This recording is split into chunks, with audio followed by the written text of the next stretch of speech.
Good evening, it's To The Point. Welcome to a new edition. This evening we'll be delving into the COVID situation, especially the new variant, and how could we protect ourselves. With us this evening is a distinguished lady, Dr. Mayssa Shawky, who is the former Deputy Minister of Health and the head of the Public Health Department at Cairo University. A pleasure to have you with us. It's all my pleasure, and glad to be with you today, Dina, and with our viewers. Before we go into details, how is the situation, generally speaking, of COVID in Egypt? Before we go, because it's a global issue. It is a global issue, and I think it's since March 2020 and the announcement of the COVID-19 as an international disease or a pandemic that Egypt has taken lots of measures. In one mandate is to make the vaccines available, whether by importing them or by manufacturing them here in Egypt. And we went into the mass vaccination. These mass vaccinations were very important to protect our people.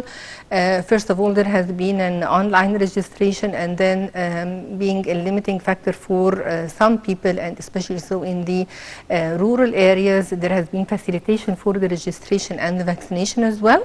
And we can say that right now we are taking more age categories into the vaccination, considering that the vaccines are made available. And since March 2020, and the mass media campaign is being intensified all the time. So you are dealing today with the public who know quite well the value and the importance of the masking and the social distancing, and how to carefully disinfect their hand, and how to avoid the crowds when it's unnecessary to be over there. What's good about the timing today and the timing early in the phase 1 is that people are knowledgeable in a way or another, and they are made alert to take their own decisions and protect themselves. Maybe Egypt is one country with an overstretched healthcare system. All over the country, in all the governorates, we have also synchronization between the public and the private sector and health insurance. And we have maybe 130 university hospitals working together with the Ministry of Health, with the private sector, and all of them are amalgamated in the delivery of care. Yes. And this is giving us a privilege as compared to other countries where such a network is not as strong as ours. This is what I can say, is that we've done so good so far. The new variant, which is causing quite a lot of panic, we reached a stage, some countries, African countries, are being locked or blocked, to put it more correctly. Worldwide, very few countries are really imposing any form of lockdown. Economically, the world is really ailing and trying to recover. How dangerous is Omicron? And is the danger because it's a strong virus, or is the danger because we do not have kits to detect it? How is it different from COVID-19 and COVID-20 and COVID-21? I mean, it seems that we're getting new variants all the time. Well, if you are speaking about the Delta virus, for example, Delta virus had two kinds of mutations only. When we studying right now the Omicron, it has 30 mutations. These mutations are unfortunately enough, they are locked into the corona parts or in the spikes, and these spikes are the power of the virus to get anchored to our cells and inject or get their pathway through our cells. This is one part, so this is making it easier for the virus to penetrate the cells. Mind you that most of the vaccines have been designed or structured to block these spikes. So the question is right now, and maybe the World Health Organization has announced that we need time, maybe between 2 and 4 weeks, yes, to release a formal evidence-based scientific publication or an announcement for the people to tell them, if you are vaccinated, then you are protected or not. Do you need to take a booster dose or not? Do we need to invent new vaccines to deal with these variations in the spikes? All this is being watched carefully in the very near future, but it needs some evidence, some research and some evidence in order to be announced formally worldwide. This variant, can we protect ourselves from the spread, taking into account that, as we were talking before the show, and the detection of that variant is not in the kits that we have so far? Most probably. So is there a way to protect ourselves from this variant? Does it, can you get infected the same way as the regular COVID, Yeah. or do we need extra measures? I mean, what is needed to ensure that you reduce your susceptibility to it? Yes, yes. First of all, I would like to say that masking is one very important issue, that people should not go around into their work or to their schools or universities without putting their masks. Dr. Mayssa, some people said, and I personally ran into this issue a few days ago when someone was in an elevator without a mask. And when I said you have to put your mask, it's a closed space, he said, I'm vaccinated. Well, this is one very serious thing, and I've spoken about it a lot in the media, is that people who are vaccinated shouldn't get lax about the preventative measures, and they should be aiming for masking and distancing, social distancing, and they should never feel that they are safeguarded or protected, because this is totally untrue. Can you get infected even if Yes, you're vaccinated yes, with yes. the full dose, the 2 doses? With the 2 doses, people can get infected. In some vaccines, they will get a mild disease, and in some other vaccines, they wouldn't need hospitalizations and ICU. But the vaccine doesn't prevent infection. Okay, so that's clear cut. Yeah. Yeah, and let us speak about something that's very common in the community, is that when kids get vaccinated for measles, for example, some of them do get measles, and they get a severe form of the disease as well. So there's no one vaccine that's 100% protective. And there is an interplay all the time between the vaccinating material and the host immunity. So maybe one and the same vaccine could be injected into like 100 people, and it would yield different amounts of antiviral antibodies in each one of them. So the host immunity is one key player in the results of the vaccines.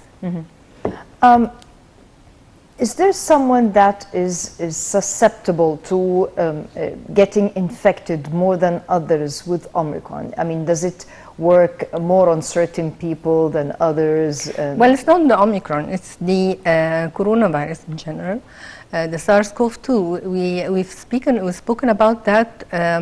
This includes the people with chronic non-communicable diseases, those who are diabetics, who are obese, those who have chronic obstructive pulmonary disease or have bronchial asthma, those who are immunocompromised, those who are on corticosteroids. There is a category of people with sickness portfolio who are more susceptible to get the virus, and when they get it, unfortunately, they get a severe form of the disease. Is it detected in regular PCRs? Because this is where the confusion is. Some people feel that if I have any symptoms, first of all, are the symptoms different? And is it detectable with blood tests or with PCRs? I mean, how can I know if this is COVID, regular COVID, or if it's the new variant? Can it be a false negative, for example? I mean, in previous COVID, there was some instances where it was a false negative. Yes. For all screening tests, there is a false positive and there is a false negative. Within a limit of success, and this is what we call the predictive values, the sensitivity and the specificity of the vaccines being tested and released in fixed numbers. But let me tell you that with this Omicron, we are speaking about what we call the genetic sequencing of the virus, and this kind of testing is not available in regular labs all over the countries. It's available in labs which are designed to study the genetics and the genetic sequences. This is not just in Egypt, but worldwide. This is worldwide. So here in Egypt, we do have gene labs, but it is not in generalized all over the country, especially so in the private sector. There are very few working at it, and even in institutions. So when we want to say this virus is really an Omicron one, it has to undergo a genetic sequencing testing and being paralleled or matched or mirrored with the international Omicron announced genetic sequencing. And this even now is not really announced up to now. So there is no such thing as we can say that we have it or we don't have it. We can say this right now. The only thing that we have to lay very careful stress about it and to keep repeating it for our people is that they have to understand that the preventative measures come as number one, even though they might be vaccinated or not. Mm-hmm. Vaccinated people should be very careful. Unvaccinated people should go and seek further vaccines, and they also have to take very good care of themselves.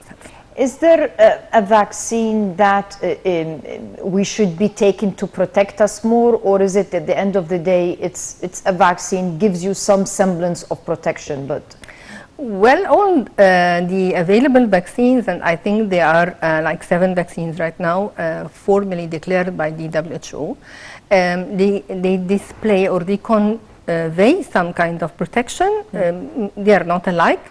However, these are the advocated for politically, they receive the political and the medical advocacy by research that people should take them. Right now, whilst we are here right now, worldwide scientists are studying these vaccines versus the new variant, the Omicron, and they want to see people vaccinated with Pfizer, for example, or AstraZeneca or Sputnik, which numbers of people have been vaccinated with that, and what number of those vaccinated people did get the new variant and how did they react to it. So this is currently being studied for evidence-based results, and I think very soon we're going to have formal announcements. Mm-hmm. The measures that are taken right now in Egypt, in your opinion, numbers are increasing. By nature, people maybe got fed up of the strict preventive measures, and now there's even a strong campaign, adhere to safety measures, what have you. But how, we're starting the winter. Yeah. The weather is ripe for the flu. Yeah. COVID is categorized as a type of flu, so to speak, and this is when it starts to spread in Egypt. How are we bracing ourselves should, God forbid, this new variant or other variants? Because now the news is always... if you look upon our people, we have a recent legislation that's been like by the 1st of November, all the governmental employees have to be vaccinated. Customers or clients seeking governmental institutions wouldn't be let in unless they are vaccinated. We started vaccinated university students and staff and school students above the age of 15 and their teachers. And right now we are going for a younger age between 12 and 15. So there is quite a good move towards spreading the vaccine nationwide. And we are aiming that at least 2/3 of the population gets vaccinated so we can reach what we call the herd immunity. Whether they are vaccinated or sick, but we, from the public health point of view, say vaccinated, not sick. We don't aim at making people get sick. So this has to go very, very fast in order to keep the transmissibility of the virus low. The Omicron is a game changer in a way or another. So within the next coming period, we are going to know, are these vaccines currently available working good against it or not?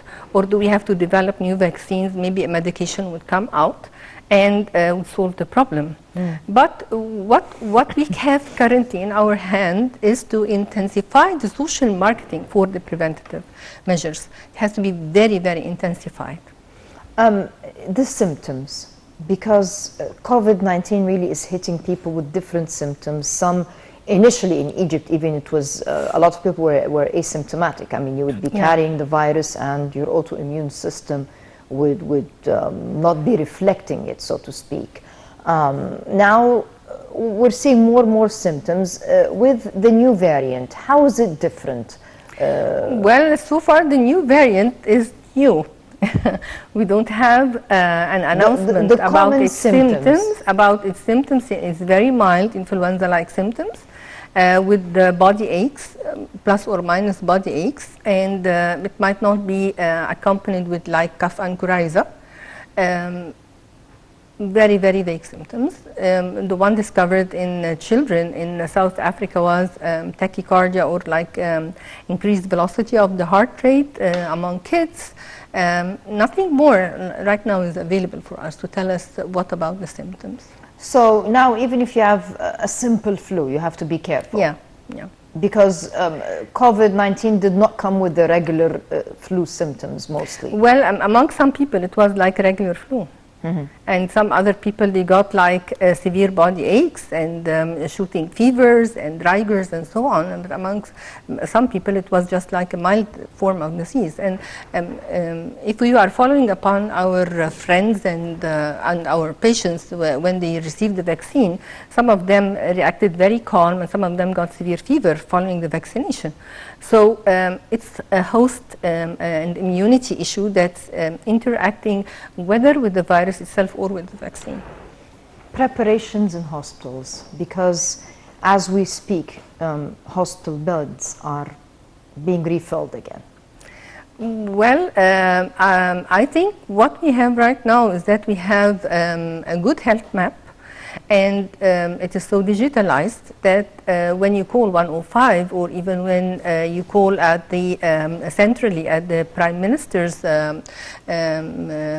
we say the Center for Information, they guide people where to go to the nearest hospital, and they also inform the Ministry of Health about the patient in need. Mm-hmm. And they arrange for the ambulance cars to go and pick the patients. And all what we can say is that please don't put yourself in need for a bed, and take the preventative measures more importantly than thinking about the beds. Think about what you can do to protect yourself more. Children, are they, because you just mentioned that in South Africa they detected this virus, yeah. Maybe it's more aggressive in children than the previous variants, yeah. And children go to schools, children are children, they play, they don't keep the social distancing that maybe we might be adopting. How do you think, what advice would you be giving to parents and I wouldn't say to children, because it has to be the schools that force the safety measures. If you go backwards a little bit for the early phases, we said that SARS-CoV-2 would affect children, but they wouldn't get symptoms loud enough to be detectable, and they are going to spread it to their parents and their grandparents in particular. Yes. With the Omicron, what is said right now, and maybe this will change in the very near future, is that children do get the virus, and they have the morbidity symptoms appearing on them, and they can spread, of course, the disease. What's very important is that both parents and the teachers in schools have to keep their eye on their kids. When they have like flu-like symptoms, when they have a runny nose, when they have a mild fever, then let them not go to school. This is a very simple interaction, and maybe we will have to have some formal announcement, ministerial announcement, that women or mothers could be allowed work off time if their kids got such symptoms, in order to encourage them not to send them to school, not to send them to nurseries, and to keep the disease locked at home. Mm-hmm. Do you think we need to go for a lockdown? And I don't mean we as in just Egypt, but do you think that containing this variant and containing the spread of corona, because numbers are really spiking worldwide, and this is exhausting medical facilities which really have not had a chance to recover? I don't think we need the lockdown for the time being, and it could be segmental if necessary. It could be segmental in certain districts or so. let us not reach for this situation if you are smart enough, because it affected, when we went into a lockdown, it affected all categories, the rich and the poor. The poor were more affected, and it had a harsh reflections on our economy. So let's intensify the broadcasting for the social marketing for prevention and guiding people what to do, and without making them panic, because sometimes the reaction is very controversial. When people panic, they say, okay, then I'm going to get the virus, then I'm not going to do anything to prevent it from coming. So without making the people panic, just make them cooperate, make them understand, help them with the preventative measures. And I would go backwards to June in 2020, when we started marketing for the cloth masks. Maybe the cloth masks are not the best, but they are better than nothing. So we have to be smart at that. You're talking about the economy of masking. The economy of masks and the acceptability by the public, because the medical masks are expensive, and they should be kept for people in the medical field. But if I'm not going to a medical facility, then I can put on a cloth mask. If it is made from 3 layers, then it is fine and it is okay. And it is washable and reusable and cheap. So we just want to make the people like recall the preventative measures and to make it easy for them what to do. Make it affordable. Make it affordable. The medical staff. Because Well, I know you guys are suffering. Yes, frontliners like doctors and nurses, doctors for pulmonology, for intensive care, nursing systems, clinical pathologists, all of those are really on a blue code right now. They are on call and they work a lot, and they are offer the protective equipment and supplies to keep them safe, and they work in rotations. They don't go to work all together. They work in rotations because measures are very intensified at the front line in isolation hospitals. They learn the lesson. Well, we've been there for 1.5 years right now. They learned the lesson how to protect themselves, and what if they didn't do it properly. Do we have enough medical personnel? Because this is a concern as well. We lost a lot. Well, I think we have sufficient medical personnel. If worldwide, pulmonologists or doctors of chest, they are not a lot. They are a rarity, and that's why we have to keep them safe as much as possible. And intensive care specialists. What's left of them? Yes, and intensive care specialists also, they are very rare. However, they work in teams and they work remote, and right now we have what we call the telemedicine, where the staff would see the medical portfolio of the patient online.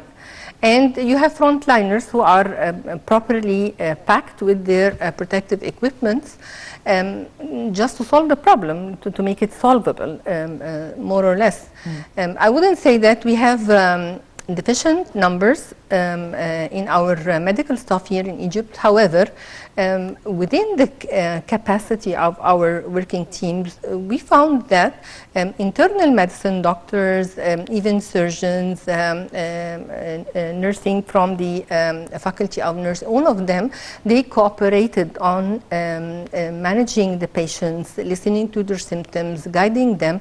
And one very important thing that I have to speak about is that the clinical practice guidelines are issued regularly from the Ministry of Higher Education, the higher education hospitals and university hospitals, and from the Ministry of Health, which is like, if you are a doctor, just read the guidelines and do as it is written. It's made simple, it's published, it's made available for all the doctors everywhere, and we really needed that interaction to happen.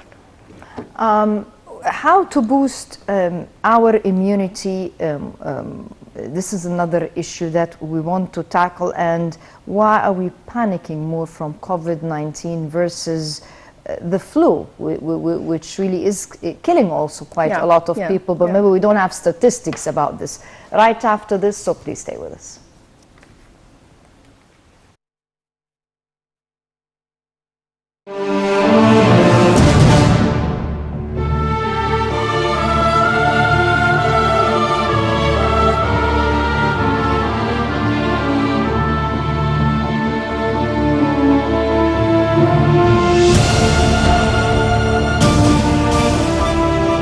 المرحلة القادمة من مسيرة العمل الوطني تفرض علينا وضع الإنسان المصري في مقدمة أولويات الدولة من خلال إطلاق استراتيجية شاملة لإصلاح وتطوير منظومة التعليم تتوازى مع البدء في تطبيق منظومة التأمين الصحي المتكامل. الفترة دي هي بصراحة خطوة كويسة جدا. كلام ولا في الأحلام. الناس مش مصدقة نفسها. تضافركم معانا هينجح سواء كان في التعليم أو في الصحة، والكلام ده للمفكرين والمثقفين والإعلاميين بالإضافة للمجتمع. أي حد عنده قوائم انتظار يتصل بالرقم الساخن وربنا هيكرمه إن شاء الله. توفر لك قوائم الانتظار مع حضرتك؟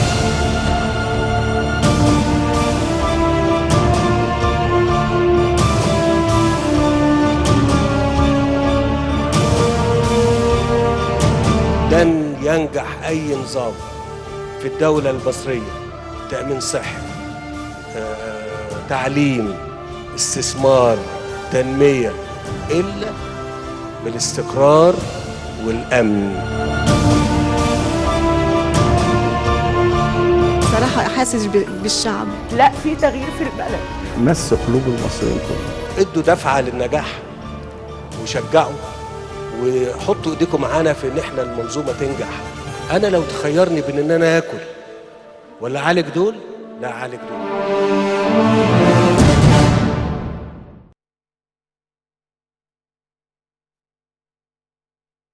Welcome back. Protective measures, or how protective measures are clear, but how can we boost our autoimmune systems, not just me as an individual, but especially people with autoimmune or who are immunocompromised, and children who really come in contact with a lot of people and friends and what have you in schools? How can we boost our immunity? Well, there are general rules for boosting our immune system. One of them is eat healthy. So eat more of vegetables and fruits and eat less of the harmful stuff. It's like simple sugars and flour, all ingredients made from flour, like pasta, like pastries, like desserts and so on. Eat vegetables, eat fruits. This is number one. And cut sugar. And cut sugar, all sugars, all forms of sugar and flour, because flour is a form of sugar too. Okay. And take more of the vitamin C ingredients, whether we're speaking about fresh fruits like guava or oranges and nectarines and mandarins. It will do good on daily basis. It will be very good. Add lemon to water. It's one of the measures where you ensure that you're taking sufficient vitamin C along the day. And one of the issues that's good is honey, like 1 teaspoon per day, and ginger, fresh ginger roots added to boiling water, or eating ginger boosts immunity, together with garlic. If you can add a lot of garlic to your food, it's very good for immunity. Garlic fresh or cooked garlic? I mean, fresh and cooked garlic. Because we usually cook with a lot of garlic. Garlic and onions. Garlic and onions. Keep healthy weight, because body weight, when it's towards the normal, it's relieving the immune system to work and fight for itself properly. Go for walking and for exercise. Enhances the immune system very much. Sleep enough, 6 to 8 hours every day. If you can sleep enough, this boosts your immune system beautifully. And stop worrying, because the more you worry, you go into anxiety, your immune system goes down.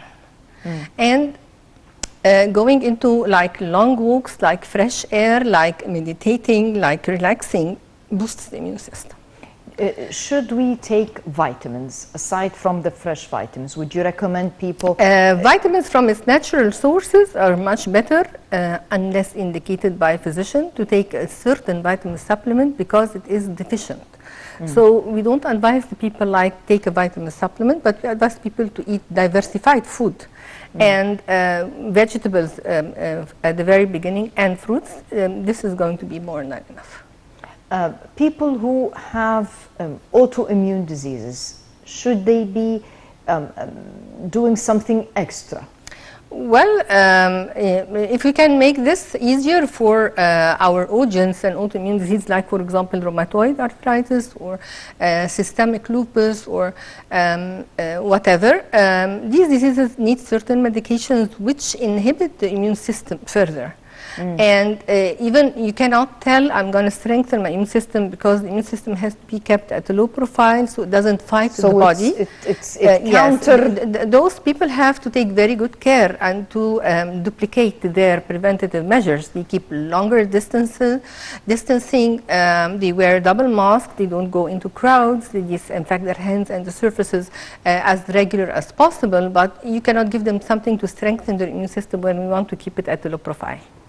Okay. How about people that have that are diabetic or have issue with blood pressure, have an issue with their heart? I mean, because we have quite a large number of people that are diabetic, for example, people that have problems with their blood pressure. Does this go under immunity issues as well? No, this is not under immunity issue. However, chronic non-communicable diseases, whether it is type 2 diabetes or hypertension or overweight and obesity or even cancer, they've been found to have a worse outcome with the COVID itself.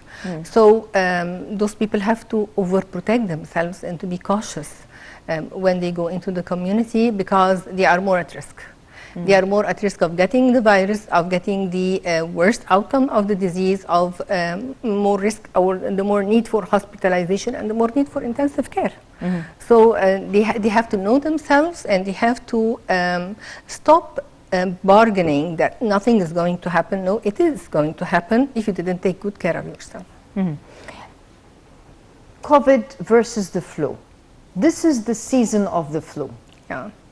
And even a lot of people that used to take the flu shot are not taking it anymore because they're concerned about mixing the flu shot with the COVID shot and what have you. So why is it that we're panicking over COVID, even though we had swine flu, we had the bird flu, we had the Asian flu. I mean, we had so many different types of flu, and we lost a lot of people to the flu, but we don't have the statistics. We were never concerned with the statistics.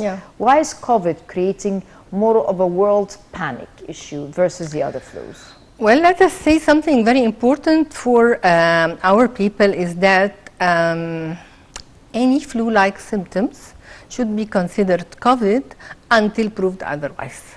So whatever you get, a runny nose, a sore throat, a dry cough, a productive cough, a dyspnea, a severe body ache, severe headache, mild fever, moderate fever, high fever, it might be a regular flu and it might also be a COVID. And it might be Omicron. And it might be Omicron. And, which is not detected in the regular lab. Yes, let us mix them all together and we consider them to be COVID. So we should not go lax about flu-like symptoms, that it is a mild flu in the era of the COVID-19, and any mild symptoms of flu-like symptoms is considered to be COVID until proved otherwise. Dr. Mayssa, some physicians, once you say, I have some symptoms of cold, they tend to tell you, well, you don't need to test, but you take the COVID protocol. Maybe this would be cheaper for the public. But you're taking an antibiotic, which reduces your immunity, which fights your immunity system. So should I be taking the protocol without testing, taking into account that it might be a regular flu? So I'm compromising my immunity. I would prefer testing in person. I would prefer testing before proceeding into any kind of medication. However, there are some people, because of financial concerns, they cannot afford to go for testing, and it would be much cheaper for them to go for the medication directly. However, testing is important, and it is like a benchmarking for the clinical situation. Is it COVID or no? This is number one. Or is it a potential COVID or not a potential COVID? And like after 5 days or 10 days from treatment, we would do another lab investigation to see did the patient improve or not. And sometimes we are very concerned about the thrombosis and the coagulation issue, which might not be symptomatic early, but it can propagate in time in the future and has its very serious consequences if it is not addressed properly. So I think, from my point of view, I'm very convinced. It's not a matter of I think, I'm very convinced that testing is important. Some people end up with certain respiratory problems. Their lungs end up, some permanent damage. Yes. It's done to the lungs, and we've noticed that it's not categorized to a certain age group, for example, because even people from the younger age ended up with permanent damage to the lungs, for example, with COVID. Our lung tissue is very fluffy. With millions of alveoli over there, they are very thin, and the attack of the virus has been by thrombosis, microthrombi. So this microthrombi damage the lung and heal by fibrosis, and if it is so massive, then there is a percentage of the lung tissue that becomes permanently fibrotic and loses its function. So we shouldn't go like light with any flu-like symptoms. It has to be taken seriously, it has to be investigated, it has to be diagnosed properly, and the patient should receive protocol treatment. Advice to the elderly, because this is also a group that a lot of lives were lost, not just in Egypt, but worldwide from the elderly I think with the elderly issue, I would rather advise them with the use of masks all the time for their own selves and their care providers or their accompanying people in their vicinity to put on masks. Double masking is very important. I mean, masking for the elderly and the accompanying person. As much as possible, keeping a distance. Sometimes the elderly would need care, very close care. Hired help. He needs help. So this is a moment where the masking is very important, and I would go for their own vaccination and vaccination of their care providers or families. So you can keep things at a low profile if we are implementing the preventative measures properly. Babies, are they of fear of getting infected with COVID? We've heard only about the kid in South Africa. It's like a 7-year-old child. In the early times, we got to know that kids get the coronavirus. They might not develop symptoms at all, but they can infect others. And they might get a mild form of the disease that could be even missed and infect others too. So we have to put an eye on kids, and I would rather say that safely separate your kids from your parents, from the grandmas and grandpas. Keep them away until this corona issue passes on. What about newborns or babies? Because I see people in malls, for example, a mother and a father, they're both masked, but they have that tiny bundle out there. I mean, is there a danger that this baby can be infected? Well, he can be infected. Especially with the new variant, because we're dealing with the unknown. We can't speak about the new variant right now, Nina. Like, let us think smart that babies cannot be masked. However, we've seen face shields worn by kids in a matter of attempting to protect them from droplet infections in their own space around. Worldwide, masking is allowed after 6 years. So starting from 7 years, kids can respect and understand to hold a mask. Pregnant females. They might get the disease. And does it affect the baby? It is not said that it affects the baby, but it might have poor outcomes. If the mother got severe fever, if the viremia was so high, she might not complete her pregnancy. But it is not said that the virus is transmitted to the baby as well. The coming stage, I mean, we're going for mid-year holidays. People will be traveling a lot. Unfortunately, now we don't, well, it's fortunately and unfortunately, quite frankly, that we don't need to do the PCR anymore. And we're relying on our health passports, our QR codes. But is this sufficient to protect people that are traveling back and forth, or protect ourselves from people that are traveling? This is a smart question, and people would like to know, are we going to be able to travel or not? And if we are allowed to travel, are we going to be protected by our own vaccines? And are these QR codes going to be valid, or are we going to take booster doses or not? These questions are going to be answered in the very near future by the WHO. Mm-hmm. Because right now we're traveling and you're stuck in a flight wearing a mask, but you're stuck in a flight for 5, 6, 10 hours, if not more. Is just this mask protective in a closed environment? Take into account that someone sitting right next to me might have COVID. Yes. Yes. But he's traveling with the QR code. It is perplexing, especially so on aircrafts and in trains as well. It is perplexing, but if you feel like you can tolerate the mask all through the trip, please do, put it on. Mm. Dr. Mayssa Shawky, we have a minute to wrap up. What advice would you be giving to Egyptians as we face another harsh wave which is hitting the world at large? Tell them you are lucky enough that the vaccines are made available, and they are made available everywhere. They are made available in all types. You even can choose. Please, if you are not vaccinated yet, you have to hurry and take your vaccine. This is number one. And number two, please, if you are vaccinated already, you might need for a booster dose, so you have to be attentive for the directions given by the Minister of Health in charge. Dr. Khalid Abdel Ghaffar is going to announce who is going to take the third booster. And if you are vaccinated, you are very lucky. But you have to keep your guards on with the masking and with the social distancing and avoiding the crowds, at least for the time being, until we know more evidence-based announcements about the Omicron.